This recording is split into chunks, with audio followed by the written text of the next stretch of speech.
I'm already seeing a lot of people becoming bartenders. Like they don't realize how fun our job is at times. Like, yes, it's really hard work. The Friday, Saturdays will be intense, but then once you're done, you could go home and do rest, knowing you've done a great job, or you're going to go out, have a lot of fun.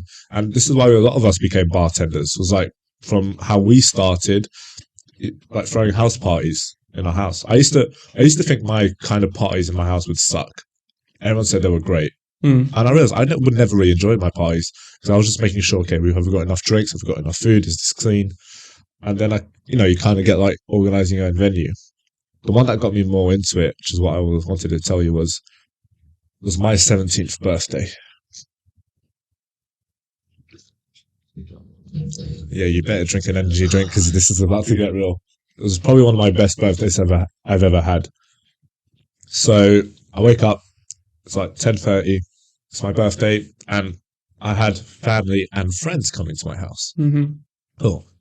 And then I'm 17. I was already like drinking on occasion, right? But it was that you're a teenager. If you drink, you just want to get drunk.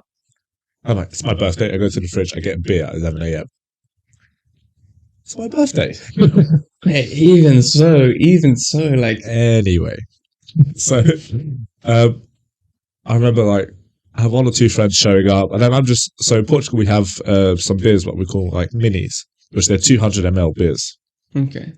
And they're very small, and I'm just drinking that. And then more people show up, and I had a quite nice house back then. So in our garage, we had like a ping pong table, had like foosball in my bedroom. So more people come, a lot of us are playing like foosball, and we're drinking.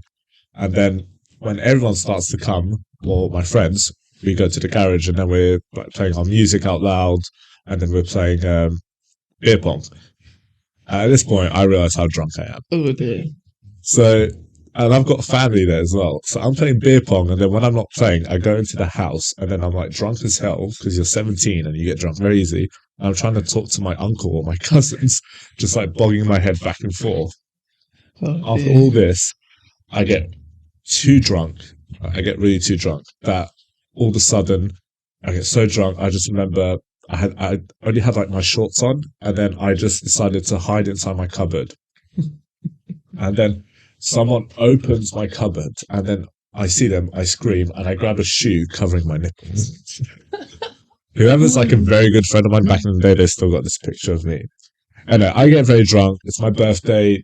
They sing my birthday. I eat a bit of cake, and then we go upstairs. I get really sick to the point that I go straight to the toilet. Now, this is why I will never only puke in the actual toilet, not in the sink. Because this is a very disgusting story, by the way. So I'm not sure I want to hear it then. Well, people need to know, Sam. So actions have consequences. Wait, this one was absolutely disgusting. Don't drink before 12 p.m.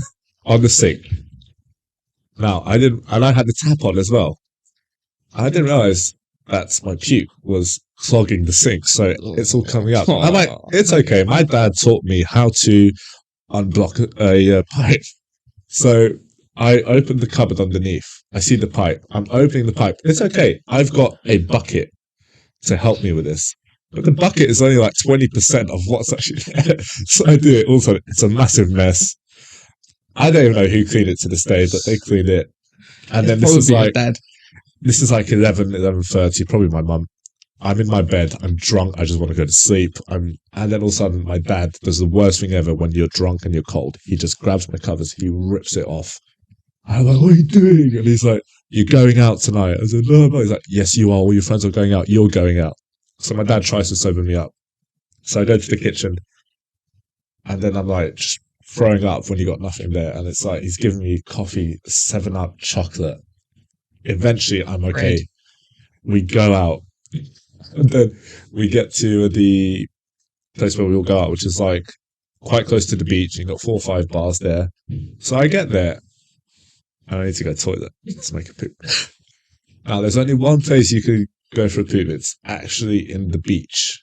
Because they've got like this kind of bar there and they've got these toilets. So I remember I went there to the toilet. And I had my friend Danny was with me. And then all of a sudden I'm walking and I would go into the clubs with toilet paper on me. Go there, get drunk again, throw up again. Like, it was a very, very interesting 17th birthday. It sounds, to be honest, your dad's a bad influence. Yeah. Miles. That's what it was. I'm pissed off at you for throwing up in the bathroom and doing what you Yeah, did. my house. You get the fuck out of this house right now. Mate, my 18th birthday was funny because in Portugal we have a great thing, which is back in the day, if it was someone's birthday, we'd always go to these like restaurants where you pay €10 and you get starter, main, dessert. Actually, probably not even the starter, but you get main and the dessert. That's what you did. You're Portuguese, so you need to get a coffee and wait for it.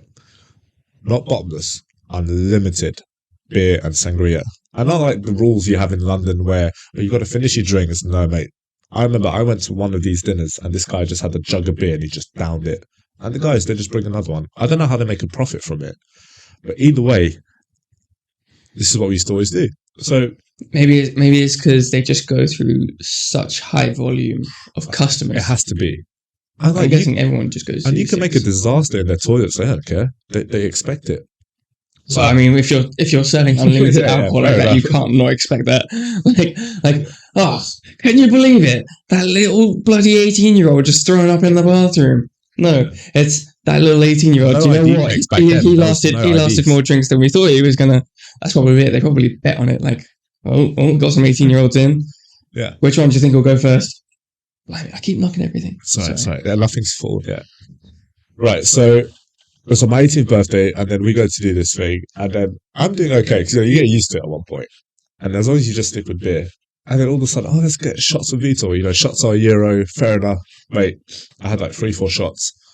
I actually sour shots. No, mate, this is like some Portuguese spirits.